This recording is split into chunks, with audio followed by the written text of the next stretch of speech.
going to move on to the recent exposure of douchebags of Live Nation. Because, well, I mean, could you say that's a bit harsh, James? But I mean, let's be honest. I think you'll have come to the same conclusion when you see this as well. But just in case for those not knowing what the hell's going on, this comes courtesy of Off Record Sounds on Instagram. And I've got another post on this courtesy of Sound FYND. Leaked Slack message. Actually, well, I've titled this Live Nation Douchebags Confirmed. And by the way, if you're wondering why I'm saying douchebag like that, it's off the other guys. If you know that reference. You know the reference? Oh. One of the cops just goes to whatever his name, Mark Wahlberg. He's like, there's no judgment here. He goes, douchebag. He's like, that's judgment, Jimmy. So I can't say douchebag without sounding like him, basically. Anyway, leaked Slack messages show 2 employees at Live Nation joking about charging excessive fees for additional services, ticketing options, and so on in a recent exposure of gouging fans. Dave, it's not good. That's all I'm going to say. But let's just jump into the first one. And this was obviously, like I said, come off record sounds. So they say in the caption on Instagram here, quote, pretty insane leak right here. This comes just a bit after the Department of Justice reached a settlement in their antitrust case with Live Nation / Ticketmaster. This is just not a good look at all for a company that I think a lot of us music fans and concert goers have been at odds with for quite a while at this point. Some way or another, at least everyone who's gone to many music festivals has their own story with Live Nation or Ticketmaster. The company has come out to say that these quotes do not represent what the company stands for, but still, to see that comments about price gouging and taking advantage of fans being made so casually is still quite disturbing. The main focus I really want to give to this recent news related to the concessions that Live Nation and Ticketmaster will be undergoing in this settlement, though, with them selling off 13 of their amphitheaters across the United States, capping fees at amphitheaters at 15% and agreeing to pay as much as $280 million in damages to the 40 states participating in the lawsuit. Surely it was not the widespread win most fans and folks keeping up with this case may have wanted, but still absolutely a step in the right direction. What are your guys' thoughts on this? The Live Nation directors' chat, the settlement of this case, if you've been keeping up, and the current state of live music and price gouging related to it. Let me know below. Love you all. So these texts were leaked from 2022 Slack chats. And for anyone who doesn't know what Slack is, Dave, how'd you quickly describe Slack? It's a bit like Teams. Yeah, I think that's pretty much rounded up. Yeah. So this person says, robbing them blind, baby. That's how we do it. Additional info. Those texts come from a series of 2022 Slack chats between Ben Baker and Jeff Weinhold, 2 regional directors of ticketing for Live Nation venues. These chats were focused on raising ancillary fees like parking and lawn chair rentals at the expense of the ticket buyer. Lawn chair rentals? What? Yeah. Oh, like at the back, I'm assuming. I don't know. With additional boasting about at some charging festivals, people sit down. Oh, of course. Yeah. I get it now. Yeah. Okay. I misjudged that. Anyway, with additional boasting about charging, quote, $50 to park in the grass and $60 for closer grass. Earlier this week, Live Nation reached a tentative settlement with the U.S. Department of Justice in their antitrust case, and we've gone through that bit. So yeah, that's and then of course there's this text as well. These people are so stupid. I almost feel bad for taking advantage of them. Yeah, you should. Not a good look, dudes. So I'm going to remove this one, and I'm going to show the next bit about this, because I've got, as I said, this second one comes courtesy of Sound FYND, or Sound Find, maybe that's pronounced on Instagram. Live Nation is an embarrassment. Recently released Slack messages show executives joking about gouging fans with fees that Live Nation was robbing them blind, baby. Yeah, not good. So as mentioned, 2022 Slack messages being exposed. So they were exposed on Wednesday, a while ago, as evidence in the government's case against a corporation which is accused of having illegally maintained a monopoly in the live entertainment industry. The exposed messages, simply put, are damning. Ben Baker said, "These people are so stupid." And this is Live Nation executive referring to charging customers high prices for a Kid Rock show in Florida. Baker is now the head of ticketing for the Live Nation unit responsible for its 150 amphitheaters, and was expected to testify this week at a federal antitrust trial over claims that the company illegally monopolized the live events industry. His testimony was postponed after the U.S. Department of Justice reached a settlement Monday with Live Nation. That goes into the same thing we've just said. There's this as well. So a few months later, Baker shared a screenshot of a spreadsheet showing how Premier Parking gross revenue had jumped from $470,000 in 2018 to about $666,000 in 2021. He commented, "Robbing them blind, baby. That's how we do." Weinhold replied, "Lol." And that was via Rolling Stone 2025.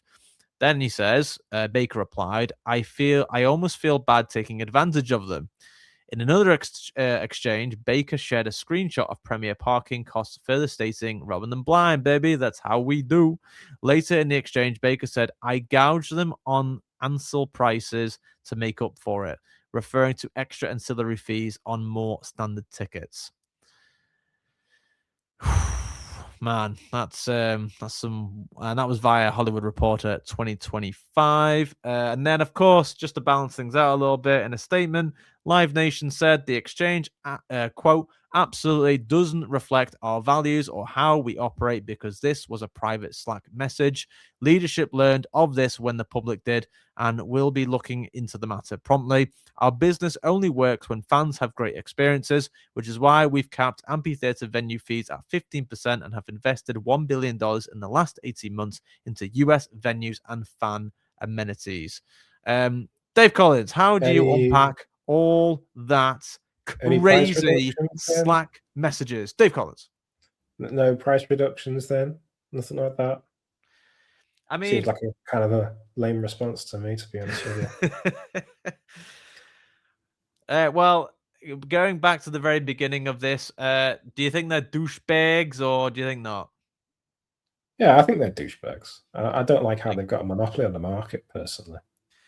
Yeah. I mean, I'm not gonna lie, I haven't had a full run-in with Ticketmaster, but I've only ever heard issues with them, to be Yeah. honest. Like, I know people have, Well, don't they own the reseller sites as well? So, like, that's what I heard. So Ticketmaster sell the tickets to yeah, scalpers, and then the scalpers resell them on, like, ticket reselling websites, which Ticketmaster also owns.